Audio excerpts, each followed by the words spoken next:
바이팜이 좀 올라가려고 하다가 금요일자 캔들이 하락장악해 블랙 캔들 나왔죠. 돌파를 못 하는데. 그래도 최근에 은근하게 올라가긴 했는데.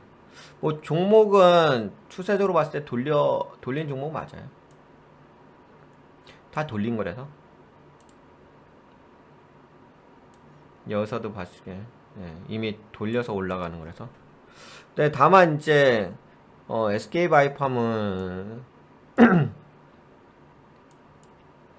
외국인 매수, 연기금 매수, 개인도 매수.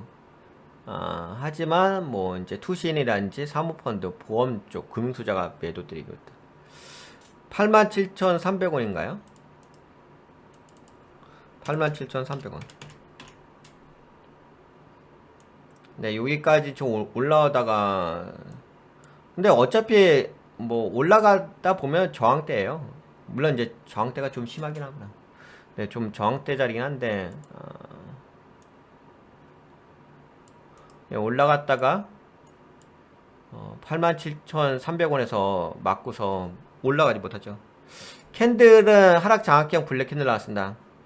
아무래도 뭐 하락 장악형 블랙 캔들 나왔으니까 그 다음 캔들이 하락 확인형 캔들 나올 수 있는 자리죠. 그래서 현재로서는 SK 바이오팜은 올라가다가 조정 파동이 시작되는 곳입니다. 뭐 근데 어쩔 수 없어요. 주가라는 것은 이렇게 올라가다 보면 엘리어트 파동 아시죠? 엘리어트 파동도 이제 1파, 2파, 3파, 4파, 5파 이렇게 뭐 중간에 이렇게 파동을 주잖아요. 조정 파동이 있기 때문에 뭐 조정 파동에 대해서는 뭐 어쩔 수 없습니다. 뭐 그건 뭐 상승하는 과정 속에 존재하는 영역이라서 뭐 조정 파동 주면은 그런가 보다 하고 받아들여야죠. 다만 이제 조정 파동을 이제 약간 좀 면밀하게 관찰할 필요 있긴 하죠. 근데 여러분들 그 주식에서 뭐 올라가는 건 그렇게 어렵지가 않은데 이 조정 파동 줄 때가 좀 고민은 스럽죠.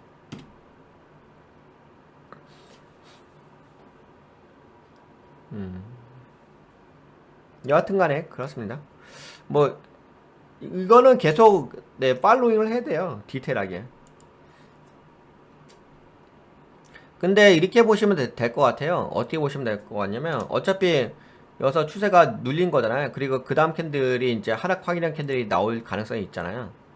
근데 이거는 이제 가능성에 대해서 얘기하는 거지 뭐 픽스가 된 건 아니니까.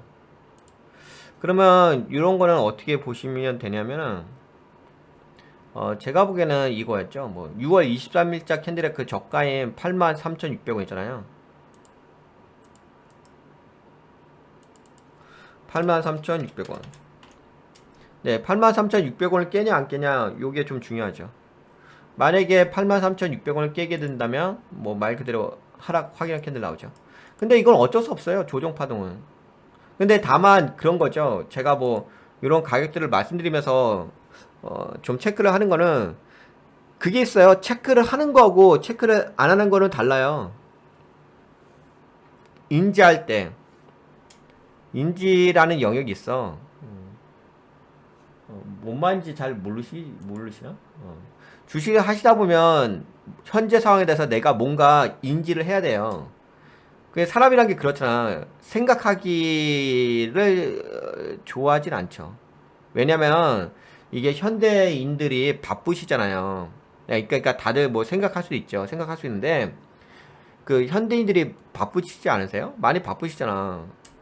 그러다 보니까는 여러분들 그런 게 있잖아. 주식이란 게 내 본업이 있지. 본업. 그러니까 주식이 아니라 이제 여러분들 주식은 그냥 부업이잖아요.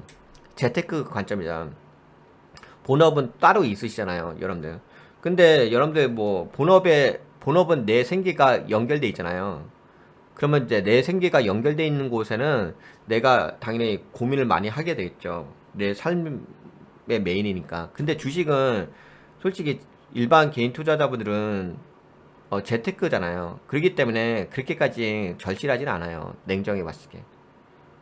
그러니까 마음은 절실하다고 하는데 아무래도 메인 잡이 있으니까 거기에 더 절실함이 있겠죠. 그래서 대부분 주식 하실 때 디테일하게 잘 안 보신다고요. 그냥 뭐 알아서 가겠지 뭐 이렇게 보신다고요.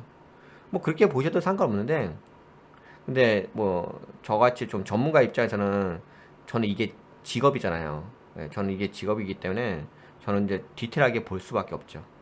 그렇죠? 그런 차이가 좀 있어요. 근데 이제 아무래도 이제 그 관점의 영역인 거죠.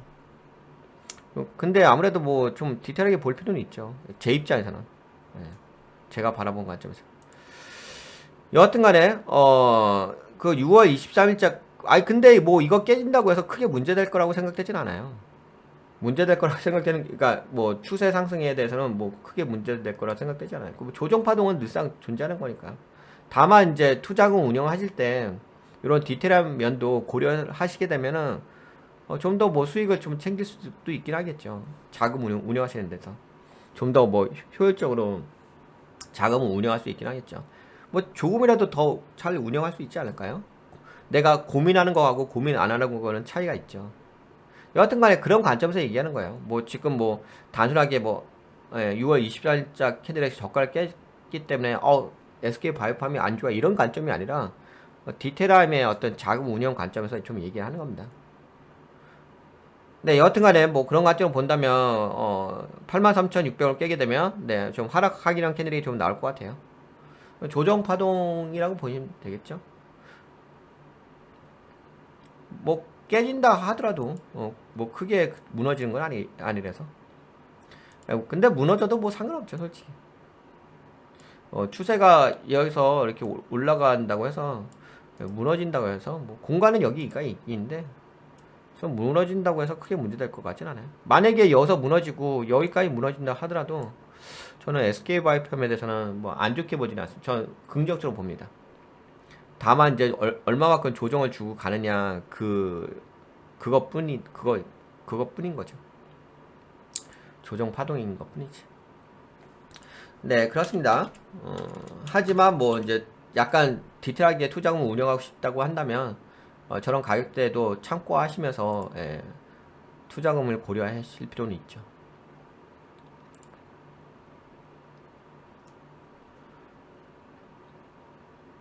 한번 이런 것도 한번 볼게요. SK바이오팜 순호시 작지만 든든해 최대 1,000억 로열티 전망. 엑셈 테라픽트스 자사 치료제 매출 전망치 발표. 순호시 연간 3억에서 5억 달러 최대 매출 예상. ADHD 약으론 10억 달러까지. SK바이오팜 순호시 판매에 따른 로열티 수령. 매출 전망 3억에서 5억 달러 10억 달러. SK바이오팜이 개발한 기면증 치료제 순호시의 높은 매출 성장세가 예상된다. 이에 SK바이오팜은 상당한 경상 기술 로열티를 수취할 전망이다.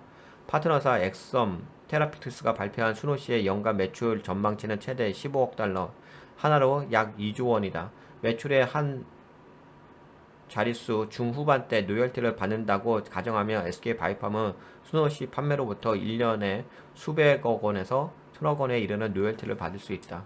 19일 업계되려면 미국 바이오 기업 엑섬 테라피틱스는 최근 자사 제품의 1년 최대 매출 전망치를 발표했다. 엑섬은 8개 제품이 미국에서 연간 최대 115억 달러 매출을 올릴 수 있다고 밝혔다. 이 중에서 SK바이오팜과 관련된 제품은 순호시이다. 그래서 이제 요걸 통해서 매출을 일으킬 거라는 거죠. 하여튼간 뭐 지금 당장은 재무적으로 안 좋긴 한데 뭐 향후 미래 비전이 좋다는 거죠. SK바이오팜은 주목해 볼 만한 종목. 다만 이제 재무는 이제 적절한 부분 그것만 좀 참고하시고. 여기까지 볼게요. SK바이오팜. 도움이 되셨다고 생각되시면 좋아요. 새로 오신 분 구독 한번 눌러주시고요.